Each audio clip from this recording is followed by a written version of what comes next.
الله وبركاته.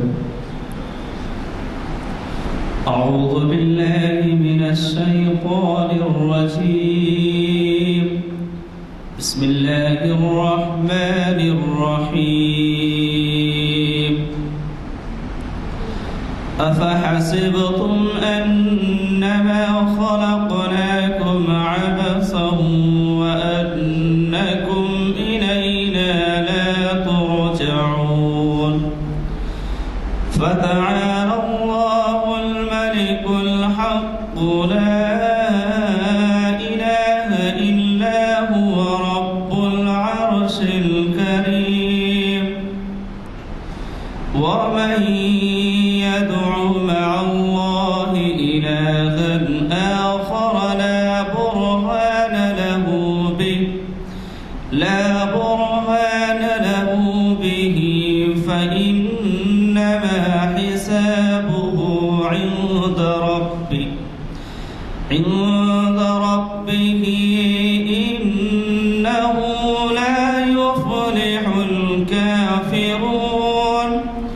وقل رب اغفر وارحم وأنت خير الراحمين. صدق الله العظيم. اعوذ باللہ من الشیطان الرجیم. بسم اللہ الرحمن الرحیم.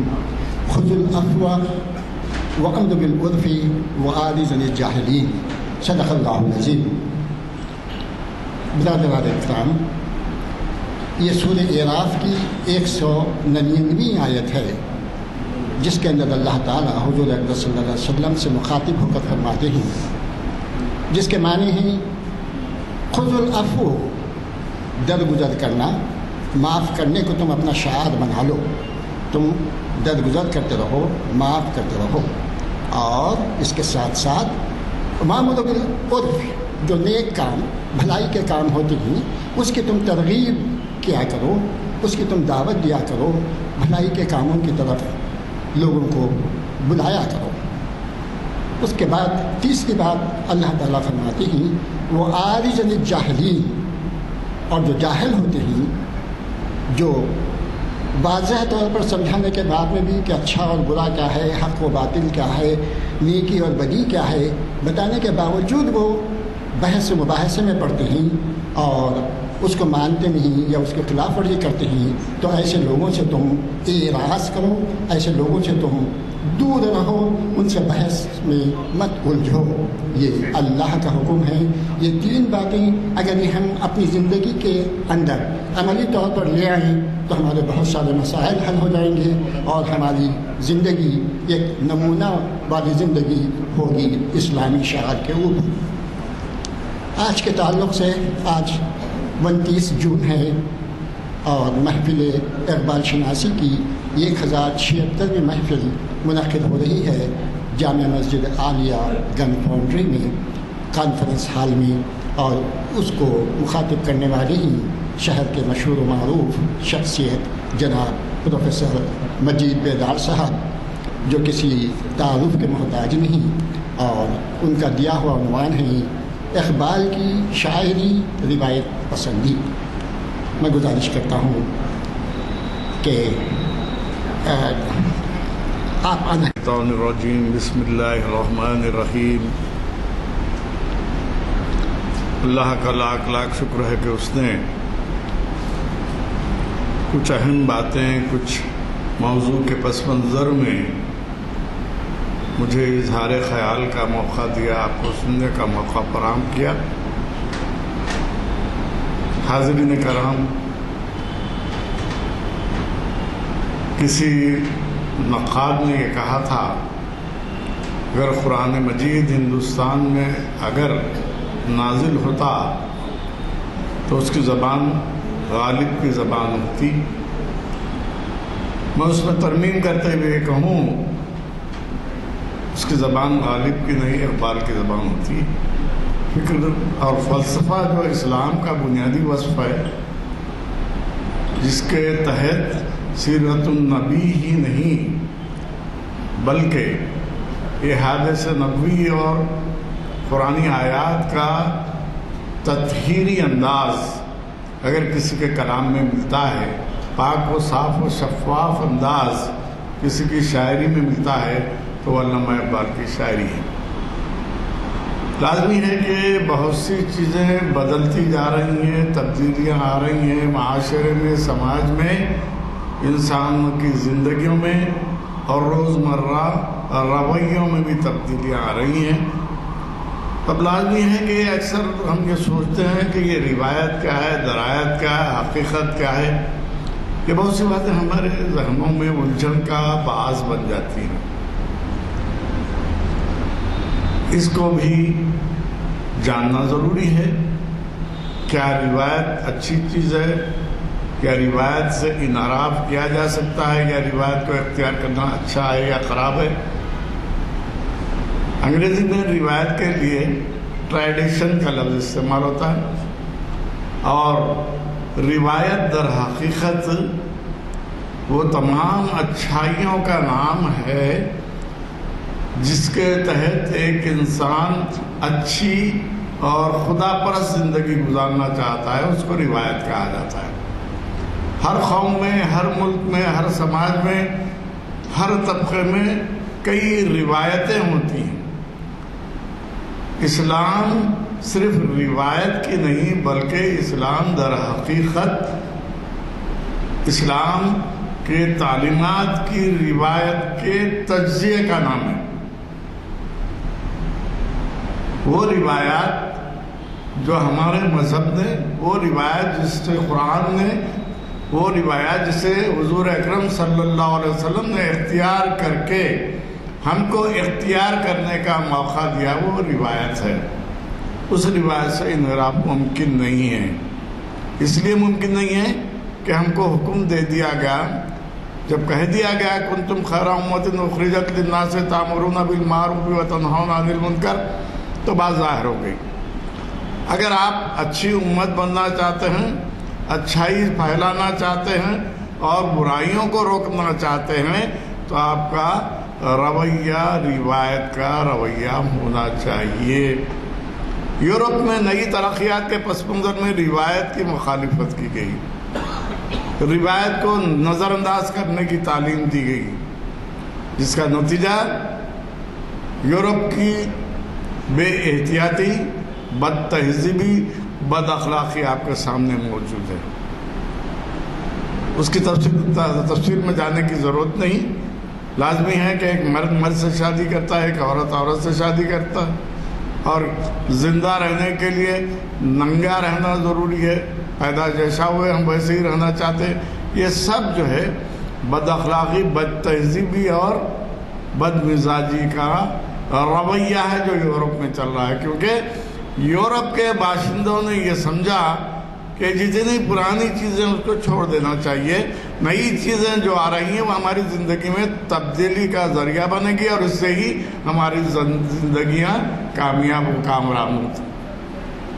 یہ اپنی جگہ صحیح ہے، لیکن اقبال نے خود کہا تھا حقیقت روایات میں کھو گئی، یہ امت خرافات میں کھو گئی۔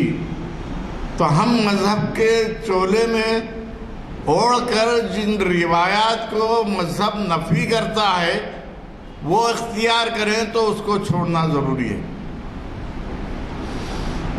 کیوں؟ کہ اس کا تعلق مذہب سے، قرآن سے، حدیث سے، سیرت النبی سے ثابت نہیں ہوتا۔ وہ روایتیں جو مذہب سے نہیں ٹکراتی، جو اسلام کی تعلیمات کو رکاوٹ نہیں بنتی، وہ روایات آپ اختیار کرتے ہیں تو آپ کو اختیار ہے، اس کی مذہب اجازت دیتا ہے۔ موجودہ معاشرے میں جو نئی روایات شروع ہوئی ہیں، ہم اپنی زندگی کے 70 سال گزار دیے، کبھی ہم اپنی شادی کی سالگرہ نہیں مناتے، اپنی سالگرہ نہیں مناتے، لیکن اب معاشرے میں ایک نئی روایات کا سلسلہ چل پڑا ہے۔ میں یہ سوال کرتا ہوں، ایک دادا کے پاس پوترا پہنچا تو انہوں نے پوچھا تو میری آج سالگرہ ہے، تو انہوں نے کیک کاٹا، سالگرہ کر دی۔ تو میں نے ان سے سوال کیا کہ آپ نے اس بچے سے پوچھا کہ سورہ فاتحہ سنا سکتا ہے، ایک حدیث سنا سکتا ہے؟ کیا ایک قرآن کی ایسی آیت جس میں کوئی درس دیا گیا ہے، سبق دیا گیا ہے؟ یہ ہو رہا ہے نتیجہ ہم اپنی روایت سے دور ہونے کا۔ تو میں یہ بتا رہا تھا کہ علامہ اقبال نے روایت پسندی کو کیوں اختیار کیا۔ اس دور کے جو تقاضے تھے ادب میں، سماج میں، معاشرے میں، یورپ کے توسط سے جو آ رہے تھے، ان کو کیوں اختیار نہیں کیا؟ ایک سوال یہ نشان ہے۔ دیکھیے، ہندوستان ہو یا چین ہو یا جاپان ہو یا پاکستان ہو، سعودی عرب ہو، یہ تمام ممالک بر اعظم ایشیا میں، ان ممالک کی چند خصوصیات ہیں۔ وہ خصوصیات یہی ہیں کہ انسان کو انسان بنانا ہے، انسان کو جانور نہیں بنانا، انسان کو گندگی سے دور رکھنا اور نیکی کی طرف راغب کرنا۔ کوئی بھی مذہب ہو، ہندو مذہب ہو، سکھ مذہب ہو، بدھ مت ہو، جین مت ہو، یہ تمام مذاہب کا آپ مطالعہ کریں، جیسے آپ اللہ واحد، اللہ ایک ہے کہتے ہیں، تو ہندوؤں کے پاس بھی آمم برہمم کا فلسفہ ہے، ان کے پاس ایک ہے خدا۔ تو بہت سی چیزیں ایسی ہیں جو ہندوستان میں، پاکستان میں، عربستان میں اور ادھر کے بر اعظم ایشیا کے تمام ممالک میں ایک جیسی ہیں۔ کسی ہندو گھر میں آپ جائیں گے تو مرد آدمی جب تک بیٹھا رہے گا، کوئی عورت مرد کے سامنے نہیں آئے گی۔ یہ حجاب کا فلسفہ جو اسلام کے پاس ہے، یہ ہندو مت میں بھی ہے۔ اور کئی ہندو عورتیں وہ ہیں، کوئی مرد آ جائے تو اپنا دوپٹہ آگے کر لیتی ہیں۔ تو اس کا مطلب یہ ہوا، وہ تہذیب جو روایت کی تہذیب ہے، وہ تہذیب جو مذہب کی تہذیب ہے، وہ تہذیب جو انسان کو انسان بنانے کی تہذیب ہے، اس کو روایتی تہذیب کہتے ہیں۔ یہ روایتی تہذیب اسلام سے بہت پہلے بھی علامہ اقبال نے صاف کہا، یونان و مصر و روما سب مٹ گئے جہاں سے، باقی ابھی تلک ہے نام و نشاں ہمارا۔ کیوں باقی ہے؟ کہ ہم اس تہذیب کو، اس روایت کو، اس خصوصیت کو اختیار کرتے ہیں جو ایشیا کی تہذیب ہے، جس میں مرد کا کلچر الگ، عورت کا کلچر الگ، مرد اور عورت اکٹھے نہیں ہو سکتے۔ اور یہ تمام چیزیں ہندو مت میں بھی ہے، جین مت میں بھی ہے، بدھ مت میں بھی ہے۔ اقبال نے محسوس کیا، ان کے دور میں شاعری کے 3 رجحانات عام ہو گئے تھے۔ اقبال کے زمانے میں ترقی پسند تحریک بھی تھی، اقبال کے زمانے میں رومانیت کی تحریک بھی تھی، اقبال کے زمانے میں ادب برائے ادب بھی تھا، اقبال کے زمانے ادب برائے زندگی بھی تھا۔ یہ کیا چیزیں ہیں؟ لازمی ہے یہ تمام چیزیں یورپی کلچر سے نہیں، ایشیائی کلچر سے، بر اعظم ایشیا کے تہذیبی ورثے کی چیزیں تھیں۔ اقبال نے یہ محسوس کیا کہ دنیا کی ادبیات کی جو خصوصیات ہیں، دنیا کے ادبیات میں لازمی ہے کہ سب سے بڑا لٹریچر ہم یہ سمجھتے ہیں کہ انگریزی کا ہے، ہم یہ سمجھتے ہیں کہ فرانسیسی کا ہے، ہم یہ سمجھتے ہیں کہ جرمنی کا ہے۔ اگر دنیا کے 7 بڑے اہم کتابوں کے جائزے پر جائیں، جیسے 7 عجائبات عالم ہیں، دنیا کی 7 عجیب و غریب چیزیں ہیں جس کا کوئی متبادل نہیں، جس میں ہمارے ہندوستان کا وہ علاقہ بھی ہے جو آگرے میں ہے، جس میں تاج محل ہے۔ 7 بڑی عمارتیں دنیا کی، نادر و نایاب، اس کا متبادل نہیں ہے۔ تو اسی طرح دنیا کی 7 بڑی کتابوں میں عربی کی صرف ایک کتاب ہے، عربی کی اتنا انرچ لٹریچر ہے، صرف ایک کتاب آتی ہے جسے ہم اور آپ الف لیلہ کہتے ہیں، 1000 راتوں کی کہانیاں۔ اس کا متبادل آج تک دنیا میں کوئی نہیں ہو سکا۔ اب اس کے بعد دیکھیے، میں یہ بتا رہا ہوں کہ ہم ایشیا میں رہتے ہیں، ایشیا کا کلچر، ایشیا کی تہذیب، ایشیا کی زبانوں کا اونچا مقام کیا ہے، اور اقبال نے کیوں اس سے استفادہ کیا۔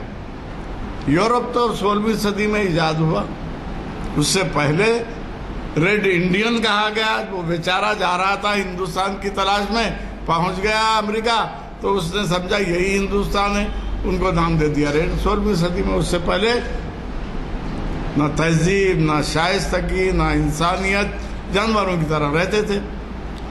تو میں بتا رہا تھا کہ اقبال نے روایت کو کیوں اختیار کیا، اس پس منظر میں بتا رہا تھا کہ پوری دنیا کی بے شمار کتابوں میں سب سے پہلا نمبر عربی زبان کی کتاب الف لیلہ کا ہے۔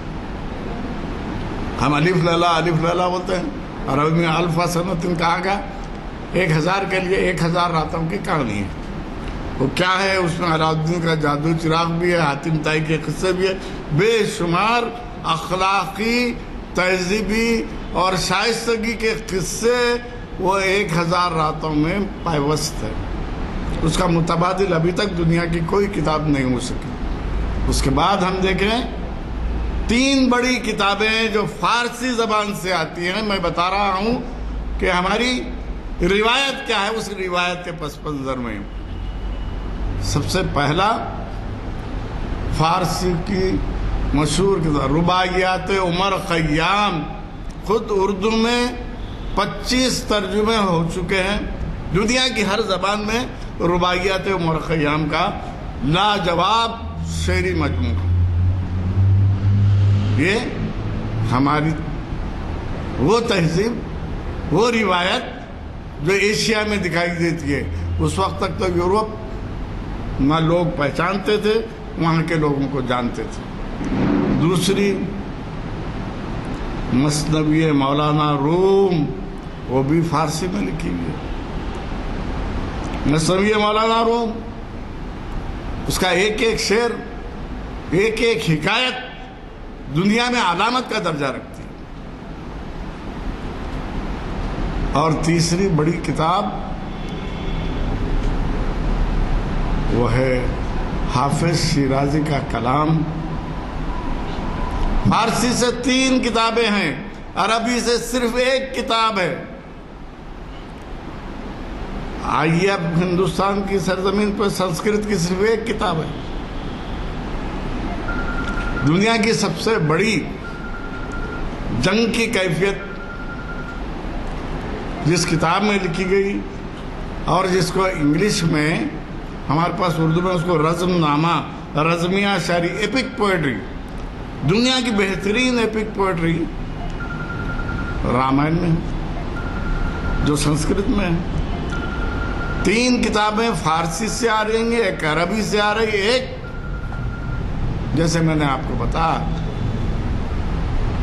تو دنیا کی 4-5 کتابوں میں 3 کتابیں فارسی کی اعلیٰ مقام پر ہیں۔ تو کس کا کلچر بڑا ہوا؟ لازمی ہے کہ وہ زبان جو فارسی تھی، جو پہلوی کہلاتی تھی، در زبان پہلوی جو کہا گیا، اس سے ظاہر ہوتا ہے کہ وہ روایات جو فارسی کے ذریعے، وہ روایات جو عربی کے ذریعے، وہ روایات جو پیغمبر اسلام حضرت محمد صلی اللہ علیہ وسلم کے توسط سے ہم تک پہنچے ہیں، ان روایات کی حفاظت، ان روایات کی توسیع اور ان روایات کو اختیار کرنا ہمارا مذہبی، اخلاقی، تہذیبی فریضہ ہے۔ اقبال اس حقیقت کو جانتے تھے، جیسا کہ سوانح نگاروں نے لکھا ہے، جب بھی کلام لکھنا ہوتا پہلے وہ قرآن مجید کھولتے، اس کا مطالعہ کرتے، پھر اس کے بعد شاعری کرتے۔ تو اس کا مطلب یہی ہے کہ اقبال جو بھی لکھتے تھے، ان کا جو بھی فلسفہ ہے، چاہے تصور خودی ہو، تصور عشق ہو، تصور بے خودی ہو، یہ سب میں وہ کس سے استفادہ کر رہے ہیں؟ قرآن مجید سے۔ تو کسی چیز سے استفادہ کرنا بہتری کے لیے، برائی کے لیے نہیں، وہ چیز روایت کہلاتی ہے۔ اس کو ہم روایت یا ٹریڈیشن کہتے ہیں۔ لازمی ہے وہ طریقہ جو اللہ نے حضرت ابراہیم علیہ السلام کو بتایا تھا، وہ طریقہ جس کو باضابطہ طور پر ایک خاتون کو دوڑنے کا حکم دیا تھا پانی کی تلاش میں، اس طریقے کو، اس ٹریڈیشن کو اسلام کا شعار بنایا گیا۔ اب اگر کوئی یہ کہتا ہے میں نہیں مانوں گا، تو وہ آپ مغالطے میں، غلط فہمی میں۔ تو کہنے کا مطلب یہ، بعض لوگ یہ کہتے ہیں کہ اسلام میں عورت کا کوئی مقام نہیں، اسلام میں عورت کو کمتر سمجھا جاتا ہے۔ ہمارا فریضہ حج اس وقت تک مکمل نہیں ہوتا جب تک کہ ہم 7 چکر نہ لگائیں۔ اس کا مطلب یہ عورت کی سنت کو بھی داخل روایت کیا گیا ہے۔ اسلام کا وقار یہی ہے کہ اس میں صرف مردوں کے طریقوں کو نہیں بلکہ عورتوں کے طریقوں کو بھی اہمیت دی گئی ہے۔ یہ ہندوستان ہی نہیں، دنیا کے کسی مذہب میں یہ روایت دکھائی نہیں دے گی جو اسلام میں ہے۔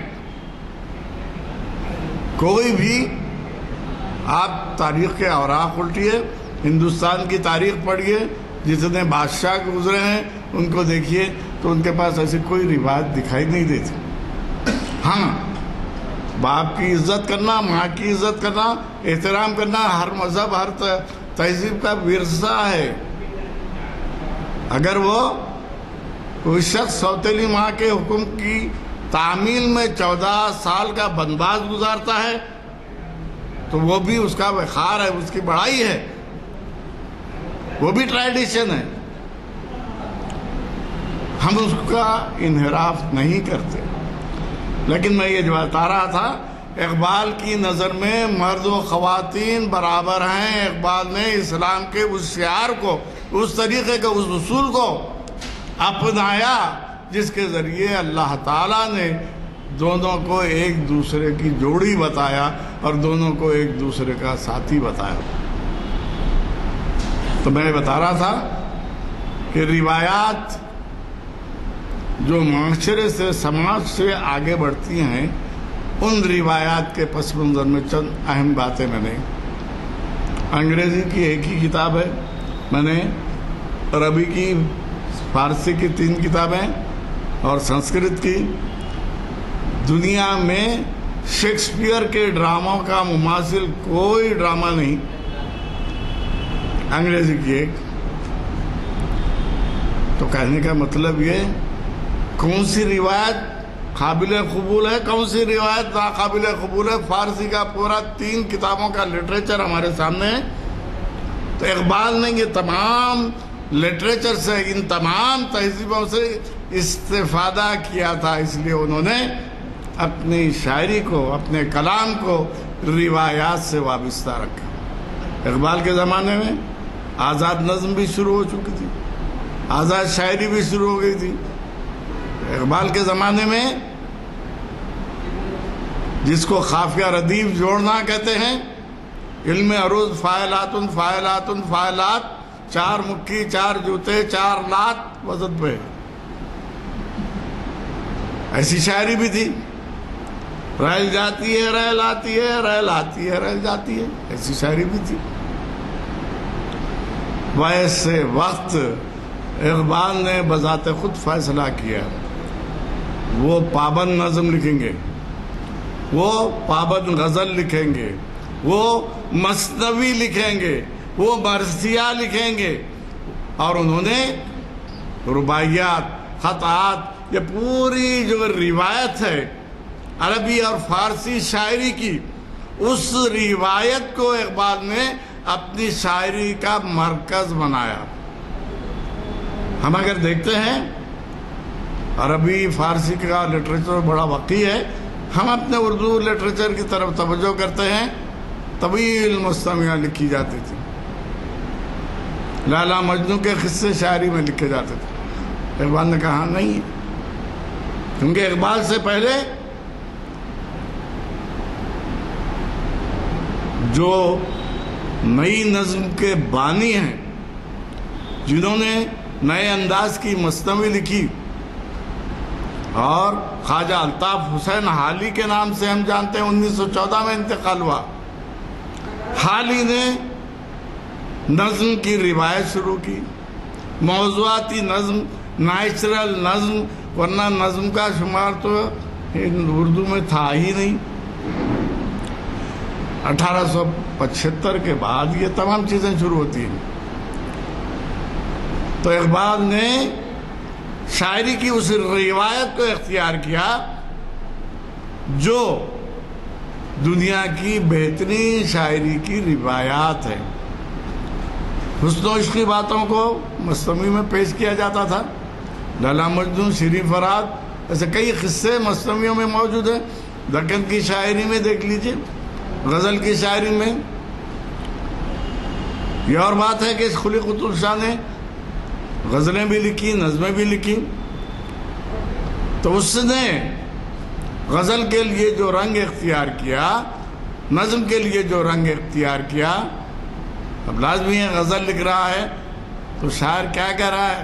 حسن و عشق کی بات نہیں، قلی قطب شاہ کہہ رہا میرا شعر لوگاں سو معمور کر کہ جیسے سمن میں ہو یا من یا سمی۔ اے اللہ میرے شہر کو اس طرح آباد کر جس طرح سمندر میں مچھلیاں ہوتی ہیں۔ کیسی دعائیا غزل ہے یہ دعائیا غزل کس کی ہے؟ قلی قطب شاہ کی ہے۔ تو اقبال نے جیسے کہا گیا ہے کہ لچر باتیں جو ہوتی ہیں، جو اخلاق سوز ہوتی ہیں، جس سے اخلاق خراب ہوتے ہیں، ان چیزوں کو ہٹا کر غزل کی شاعری کی۔ غزل میں پابند غزل ان کے پاس ہے، آزاد غزل نہیں ہے۔ کیوں کیا انہوں نے؟ جیسے میں نے بتایا کہ جو ہماری عربی کی، فارسی کی، عرب کی سرزمین کی، حضور اکرم صلی اللہ علیہ وسلم کی جو روایت تھی، اس روایت کو وہ زندہ و جاوید کرنا چاہتے تھے، اس لیے انہوں نے اس روایتی انداز کو اختیار کیا۔ اب دیکھیے، آپ اگر پڑھیں ان کی سب سے طویل، سب سے بہترین اور سب سے یادگار نظم جو ہے مسجد قرطبہ، جہاں قریب 800 سال تک مسلمانوں کی، جس کو آج اسپین کہتے ہیں، اس زمانے میں ہسپانیہ کہلاتا، وہاں سب سے خوبصورت مسجد جہاں کوئی نماز نہیں پڑھتا، وہاں جا کر انہوں نے جو نظم لکھی، پوری نظم مثنوی میں ہے۔ تو اقبال نے بتایا مثنوی کا مطلب صرف یہ نہیں، ایسی شاعری نہیں جس میں حسن و عشق اور ایک ہیرو ایک ہیروئن کا ذکر کیا جائے۔ ہماری عظمت رفتہ کو شعری سانچے میں ڈھالنا، یہ بھی ہماری شاعری کی روایت ہے۔ یہ اقبال کے کلام میں آپ دیکھیں گے۔ اور اقبال نے اپنی شاعری کے ذریعے مکالمہ قائم کیا۔ اب لازمی ہے کہ مکالمہ قائم کرنا تو انسانوں کے تو مکالمے بہت ہیں، اللہ اور رسول کے مکالمے بھی ہیں۔ اللہ تعالیٰ نے موسیٰ سے پوچھا، بیمینی کا یا موسیٰ، اے موسیٰ تمہارے ہاتھ میں کیا ہے؟ تب لازمی ہے کسی منسٹر نے آپ کو بلایا تو آپ کیا کوشش کریں کہ زیادہ سے زیادہ دیر تک بات کروں تاکہ میرے کو بھی اطمینان ہو۔ جب اللہ بات کر رہا ہے تو پیغمبر بھی وہی چاہے گا کہ زیادہ دیر تک بات کروں۔ تو حضرت موسیٰ نے کہا کہ یا اللہ میرے ہاتھ میں یہ لکڑی ہے، اس لکڑی سے کبھی میں جانور کو مارتا ہوں، کبھی پھل گراتا ہوں۔ تو اللہ نے کہا ہم اللہ ہیں، ہم سب جانتے ہیں، آپ کو تفصیل بتانے کی ضرورت نہیں۔ تو کیا بات ظاہر بھی، خدا اور بندے کا بھی مکالمہ قرآن میں موجود ہے، مگر اقبال نے مکالمے کی روایت کو ایک نیا رجحان دیا، نیا ٹریڈیشن دیا، وہ ہے اللہ سے، جبریل سے مکالمہ حضرت انسان کا۔ کسی شاعر کے پاس آپ کو دکھائی نہیں رہے۔ میں انگریزی ادب کا اتنا مطالعہ نہیں کرتا ہوں، نہ عربی مطالعہ ہے، لیکن اقبال نے جو شیطان کا مکالمہ قائم کیا، اور آخری شعر اس نظم کا، میں کھٹکتا ہوں دل یزداں میں کانٹے کی طرح، تو فقط اللہ اللہ اللہ پڑھیں گے تو رونگٹے کھڑے ہو جائیں گے. شیطان اپنی برتری بتا رہا ہے. ابلیس و جبریل نظمیں پڑھیے، ان کا کلام پڑھیے، دیکھیے آپ کو معلوم ہوگا کہ اقبال نے روایت میں کیا جدیدیت اور نئے فلسفے کو شامل کیا ہے. پرانی ڈگر پہ چلتے ہوئے دکھائی نہیں دیتے. بعض لوگ کہتے ہیں کہ اقبال زیر زبر پیش کا شاعر ہے. اقبال کی شاعری میں اضافتیں ہیں. اس کی روح کو دیکھیے، اس کے جسم کو نہیں. لازمی ہے کہ اقبال نے عربی شاعری سے، فارسی شاعری سے وہ اہم روایات، جو وہ اہم نکات جس کی وجہ سے انسانیت کا سر بلند ہوتا ہے، جس کی وجہ سے شاعری کو وقار حاصل ہوتا ہے، جس کی وجہ سے انسانیت کا چرچا ہوتا ہے، اس زبان کو، اس لہجے کو، اس کیفیت کو اپنی شاعری میں شامل کر کے روایتی شاعری کی بنیاد رکھی. اقبال کو روایتی شاعر کہنا بھی غلط. ابھی جو میں نے مثالیں دیں، اقبال مکالمہ قائم کر رہے ہیں انسان میں، شیطان میں، جبریل میں، ابلیس میں، اور بندے اور خدا میں. ایسا کوئی مکالمہ اقبال سے پہلے کسی شاعری میں ہے ہی نہیں. تو اقبال روایت پرست نہیں، روایات کی توسیع کرنے والے شاعر قرار دیے جائیں گے. روایت کو وسعت دینے والے شاعر نئے انداز سے روایت کو پیش کر رہے ہیں. لازمی ہے، وہی کپڑا ہے. آج سے 100 سال پہلے جو پہنا جاتا تھا آج بھی وہی پہنا جا رہا ہے، مگر اس روایت میں کیا تبدیلی آ گئی.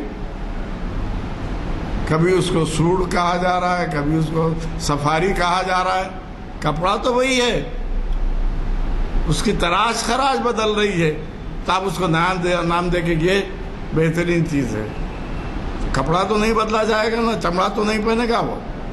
تو اقبال بھی ایک ایسے ذہین شاعر اور انٹلیکچوئل شاعر ہیں جنہوں نے شعری روایات کو اختیار کیا. وہ مثنوی لکھتے ہیں، وہ نظم لکھتے ہیں، وہ غزل لکھتے ہیں، وہ رباعیات لکھتے ہیں، وہ خطات لکھتے ہیں، وہ مرثیے لکھتے ہیں. والدہ مرحومہ کے نام پڑھیے. مرثیے کی روایت کو ایک نیا موڑ دے دیا، نئی سمت عطا کر دی اقبال نے. ورنہ مر گئے رونا دھونا. ہماری پوری اردو شاعری کے مرثیے کو پڑھیے، واقعات کربلا کے سوا کچھ نہیں ہے، شخصی مرثیہ نہیں ہے. اقبال نے مرثیے کی شاعری کو شخصی مرثیے سے مربوط کیا. مرزا غالب کی وفات پر گیس ہوئے اردو ابھی منت پذیر شانہ ہے. کیا انداز ہے. اقبال نے وہ فکر کو روایت میں جوڑنا شروع کیا جس کی وجہ سے روایت کا وقار بلند ہو گیا. ورنہ وہ حالی کی شاعری ہو، میر کی شاعری، غالب کی شاعری، یہی چل رہا تھا. لازمی ہے کہ اقبال ایک دانشور تھے، فکر رکھنے والے، اور دنیا کے تمام مذاہب اور تمام افکار سے واقف تھے. فلسفے کے طالب علم تھے، ہندو فلسفے سے، یونانی فلسفے سے اور یورپی فلسفے سے پوری طرح واقف تھے. نتیجہ یہ کہ انہوں نے شاعری کی تو لینن کے مزار پہ بھی پہنچے، انہوں نے شاعری کی تو رام چندر جی پر بھی لکھا، انہوں نے شاعری کی تو گرو نانک پر بھی لکھا. ان کے پاس کوئی بھید بھاؤ نہیں ہے. علامہ اقبال کی شاعری کا یہ کمال ہے. شخصی مرثیہ جو شخص رشتہ دار ہو، دوست احباب ہو، اس کے مرنے پہ لکھا جاتا تھا. اقبال نے شخصی مرثیے کی وہ روایت، وہ ٹریڈیشن جو عربی اور فارسی سے آئی تھی، اس کو تبدیل کر کے وہ عظیم شخص جو دنیا میں کوئی کارنامہ انجام دے کے گیا ہے، اس کی یاد، اس کی صلاحیتوں کا اقرار اقبال کی شاعری کی خوبی ہے. یہ اقبال کی روایت پسندی کا احیا ہے. روایت کو درایت سے، درایت کو حقیقت سے وابستہ کرنا یہ اقبال کی شاعری کی ہنرمندی ہے. ارے کیا بولے وہی پرانی شاعری، قطعی نہیں. آج کے دور میں نئی نئی تراکیب استعمال ہونے لگی ہیں. لازمی ہے کہ کسی زمانے میں انسان کی تڑپ، بے چینی، بے قراری بتانے کے لیے ایک جملہ استعمال ہوتا، مرغ بسمل، تڑپتا ہوا پرندہ. گھروں میں صحن ہوتے تھے، دالان ہوتے تھے، مہمان آیا تو گھر میں مرغی کاٹی جاتی تھی اور ایک مرغی میں 8 لوگ کھاتے تھے. کیا عجیب زمانہ تھا. آج نہ صحن ہے نہ دالان ہے، کسی گھر میں مرغی کٹتی ہی نہیں، دیکھ ہی نہیں سکتے. تو اب وہ مرغ بسمل کی جو ترکیب تھی ٹریڈیشن ہو گئی، پرانی ہو گئی. تو کیا کرنا چاہیے؟ تو شاعروں نے کیا کیا؟ چپکلی کی کٹی دم. کتنا واہیات تصور ہے، کتنا کریہ تصور ہے. چپکلی کی کٹی دم، ٹھیک ہے، کٹی تو تڑپتی رہتی ہے، پھڑکتی رہتی ہے، لیکن کس چیز کو شعری ادب میں داخل کرنا چاہیے، یہ جو ہے جذبہ نئے شاعروں کے پاس دکھائی نہیں دیتا. مرغ کی چونچ میں سورج اٹکا ہوا ہے. کیا بات ہے، کچھ سمجھ میں نہیں آتا. مرغ کی چونچ میں سورج اٹکا ہوا.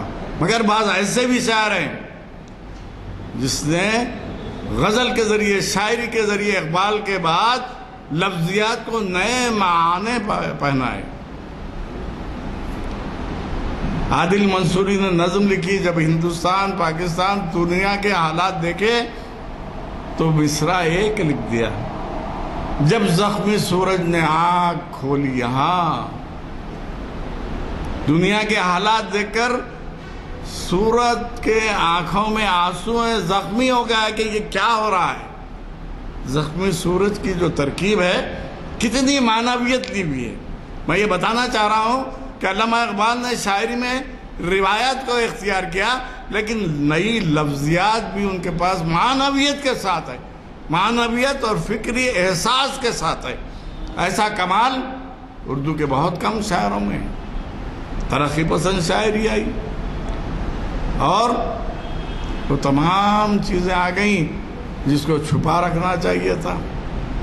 لازمی ہے کہ میرا بیٹا ہے، میں بے انتہا چاہتا ہوں، گود میں لیتا ہوں. اگر وہ پیشاب کر دے، پاخانہ کر دے تو میں الگ کر دیتا ہوں، حالانکہ میرے بیٹے کا ہے. یعنی کسی بھی کریہ چیز کو اسلام نے منع کیا ہے. میرا بیٹا ہے، ایکسیڈنٹ ہوگا، اگر خون نالیوں میں دوڑ رہا ہے تو میں اس کو قریب کرتا ہوں. اگر خون نالیوں سے نکل گیا، بہہ رہا ہے، تو میں اپنے آپ کو الگ کر لیتا ہوں. کیوں؟ محبت اپنی جگہ ہے. کری حقیقتوں کو ظاہر کرنا ترقی پسندی کی علامت ہے. وہ چیزیں جس کو چھپایا جائے،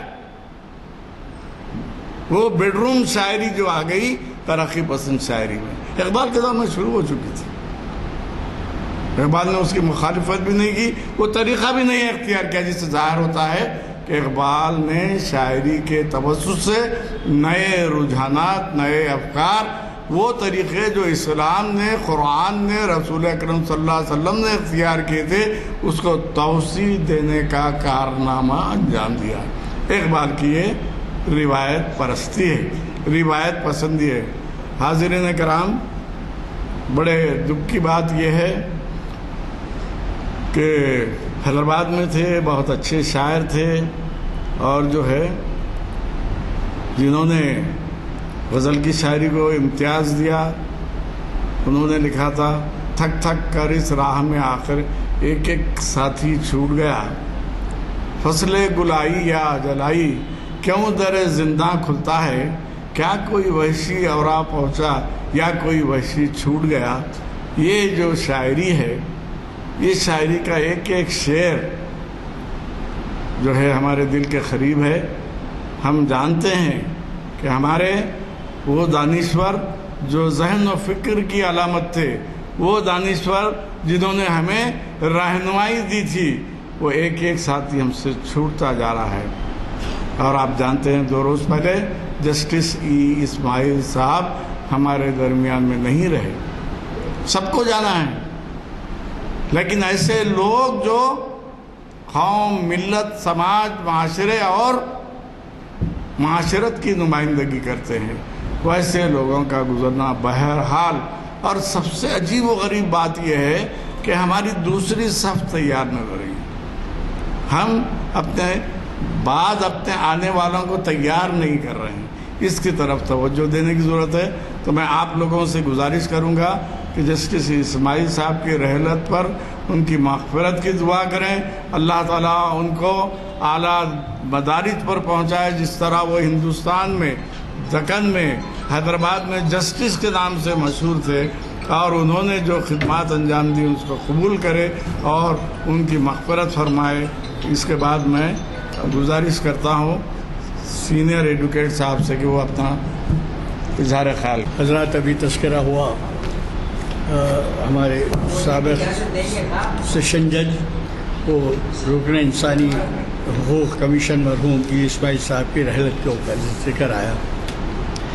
میرے خیال میں اگر آپ حضرات میں کوئی، کیونکہ کافی وقت ہے، اگر اظہار خیال کرنا چاہیں تو شہنشین پر تشریف لائیں اور اظہار خیال کریں. ان کے لیے جو دعائیں ہیں، وہ دعائیں مغفرت ہوگی، وہ بعد میں ہوگی. فی الوقت تو آپ کو موقع ہے، آپ جن حضرات جو حضرات بھی مخاطب کرنا چاہیں کر سکتے ہیں. جسٹس اسماعیل کے متعلق، اسماعیل کو میں اس طرح جانتا تھا کہ جب وہ پہلی مرتبہ اپنی سروس جوائن کر رہے تھے تو میں میدک میں تھا. میدک میں اسسٹنٹ ڈائریکٹر تھا، اور اسماعیل صاحب وہاں تشریف لائے ایز اے سیشن جج. تو وہاں پہلا جائزہ انہوں نے لیا اور میں پہلا آفیسر تھا جو ان سے ملا. اس کے بعد اور بہت سی جگہ ان کی سے ملاقاتیں ہوتی رہیں مختلف ضلعوں میں، اور بہت ہی ہمہ مجلسی آدمی تھا وہ. ایک ہر قسم کی مجلس میں آپ ان کو بیٹھا ہوئے دیکھ سکتے تھے، اور وہ مجلس میں اس کا لطف بھی اٹھاتے تھے. جو اپنی چیز بولنے کی ہے وہ بھی بولتے تھے، وہ معیار سے اٹھی ہوئی ہو یا معیار سے کم ہو، مگر ہم مجلسی آدمی ہونا بہت ذرا اس کی بات ہے. اس لیے کہ میرا ایک خیال رہتا ہے میں ادھر کیوں جاؤں، میں ادھر کیوں آؤں. ایسا نہیں تھا. یہ اسماعیل میں ایک بات خاص ہی تھی. میں عرض کروں، آخر میں ان کو پیشاب کی تکلیف ہو گئی، تو اس وقت وہ نالی وغیرہ لگی ہوئی تھی. تو میں انتقال سے کوئی 10 دن پہلے ہی ان کے پاس گیا تھا، اور اس وقت یہ ڈکن پین اسٹور کے ایک چھوٹے صاحبزادے وہ میرے ساتھ تھے، اور ڈکن پین اسٹور کے مالک بھی. تو اس وقت بھی میں ان سے بولا کہ بھئی آپ ہمارے مدرسے کا وہ باقی ہیں. تو انہوں نے کہا کہ بھئی ذرا چیک بک منگاؤ. چیک بک لائی گئی تو وہ لکھ نہیں سک رہے تھے. یاسر جو ڈکن پین اسٹور کے چھوٹے صاحبزادے ہیں، وہ لکھے 21,000 کا چیک، اور پھر وہ مجھے دستخط کر کے دے دیے. مدرسے کو ہمارے وہ ہر سال دیا کرتے تھے. اس لحاظ سے وہ ایک بات ہے جو ان کے انتقال سے صرف 1 ہفتہ پہلے کی ہے. اس کے بعد پھر میں ان کے پاس گیا، گھر پہ ملاقات ہوئی وہ ان کو رسید دینے کے لیے. تو اس وقت وہ لیٹے ہوئے تھے. پھر دوسری مرتبہ جب ملاقات ہوئی تو وہ خیر آدمی کے متعلق جیسا بولے نا، موت سے کس کو رستگاری ہے، آج وہ کل ہماری باری ہے. یہ جب ان کو دفن کر رہے تھے اس وقت وہ شعر یاد آیا مجھے، جو میں آپ کو سناتا ہوں. مٹھیوں میں خاک لے کر دوست آئے وقت دفن، اور زندگی بھر کی محبت کا صلہ دینے لگے. تو میں اتنا ہی کہوں گا کہ آدمی ہمارا مجلسی تھا، خدا اس کو اپنے جواہر رحمت میں جگہ دے اور ان کو جتنی بھی عائشہ یعنی رحمت وہ اللہ تعالیٰ کی سے وہ ملا کرتی ہے، ملنے کی وہ توقع رکھتے ہیں، وہ پوری پوری ان کے لیے اللہ ادھر کر. میں اتنا ہی کہتا ہوں. تو جسٹس اسماعیل صاحب کے ملنے والوں میں سب سے چھوٹا ہوں، لیکن جہاں جہاں ہم جاتے ان کی خوش اخلاقی اور ان سے مذاق بھی کیجیے، ان کو ستائیے، لیکن کبھی غصے کا نام و نشان نہیں. دونوں میاں بیوی میں ایک ثانیت. ہم روم گئے، جرمنی گئے، فرانس گئے، اٹالی گئے، ہمارے ساتھ رہے.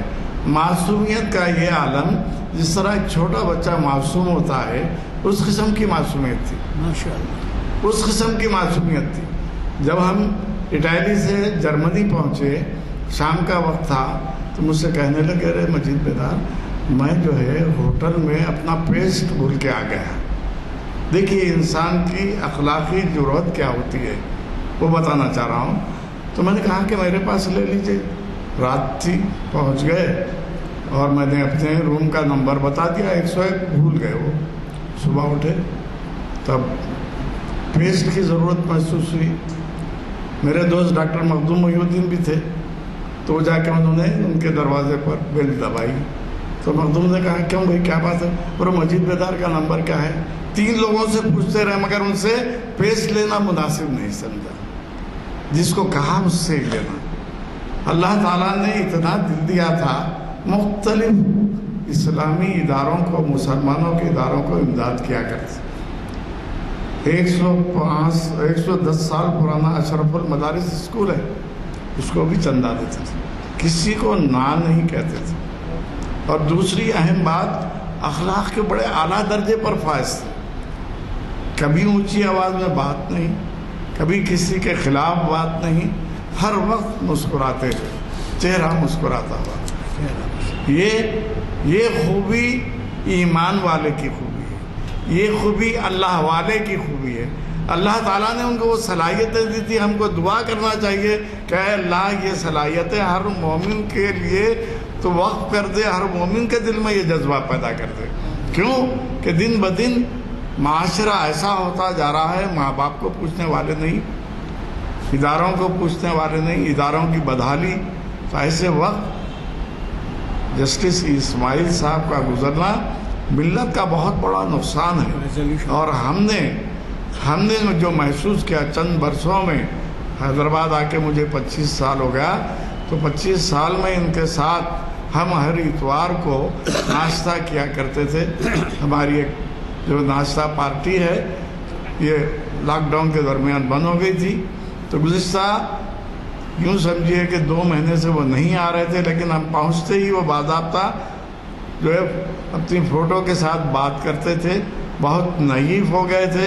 اور دوسری چیز یہ کہ عالموں کی صحبت میں رہتے تھے، پڑھے لکھے لوگوں کی صحبت میں رہتے تھے.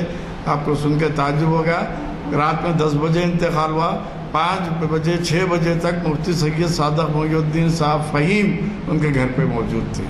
عالموں کی قدر کرنا، اہل علم کی قدر کرنا، ایسے شخص کا ہمارے درمیان سے گزر جانا بہرحال حیدرآباد ہی نہیں بلکہ جنوبی ہند کے لوگوں کا بہت بڑا نقصان ہے. بس اللہ سے ان کی مغفرت کی دعا کرتے ہوئے ہم یہ دعا کرتے ہیں کہ اللہ ایسے انسانوں کو اور پیدا کر، ایسے مسلمانوں کو اور پیدا کر، تاکہ ہم تیرے شکر گزار بندوں میں ہو جائیں. اور جو لوگ، میں جس سینئر ایڈوکیٹ صاحب سے گزارش کرتا ہوں کہ خراجات پیش کریں.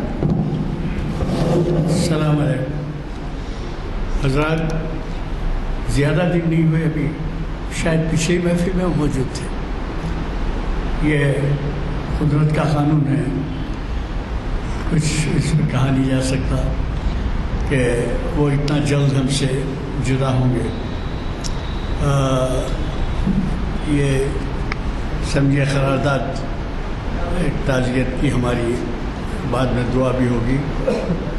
سابق سیشن جج جو رکن حقوق انسانی کمیشن مرحوم اسماعیل کی رحلت نظام عدلیہ کے لیے ہی نہیں بلکہ سماجی و مذہبی حلقوں کے لیے ایک عظیم نقصان کا باعث ہے۔ مرحوم اپنے دور ملازمت میں بحیثیت سیشن جج رہنمایانہ صلاحیتوں کے لیے جانے جاتے تھے۔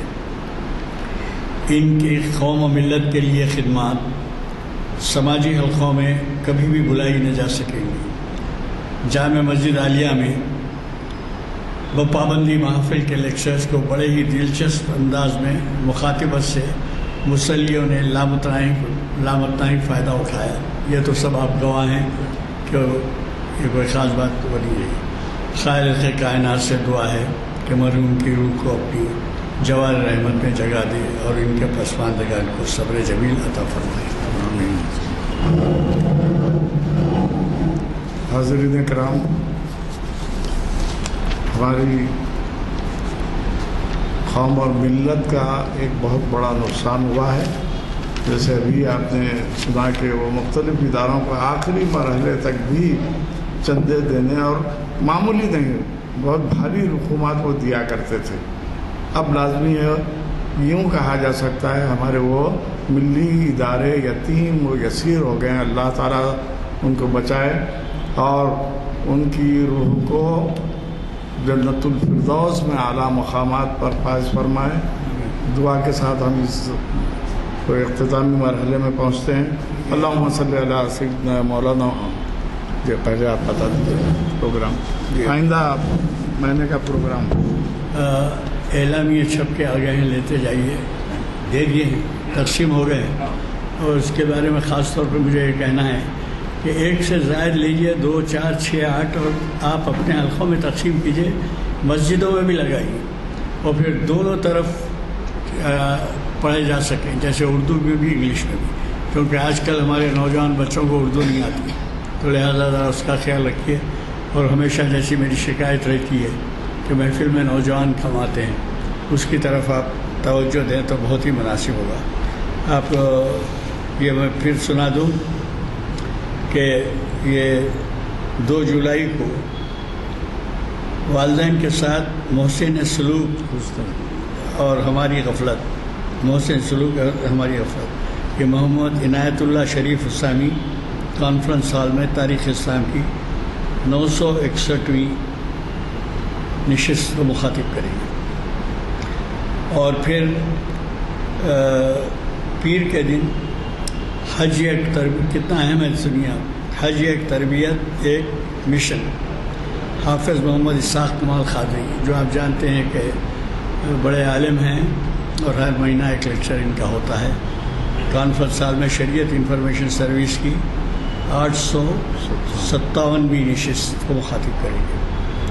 اور اسی طرح آج نئی تشریف لائے اور ڈاکٹر ناظم علی صاحب مجھے نظر نہیں آ رہے ہیں، ورنہ بڑی پابندی سے آتے ہیں وہ، اقبال اور ہندوستان کے عنوان سے چاہت شنبہ بعد اثر کانفرنس ہال میں محفل اقبال شناسی کی 1077ویں نشست کو مخاطب کریں گے۔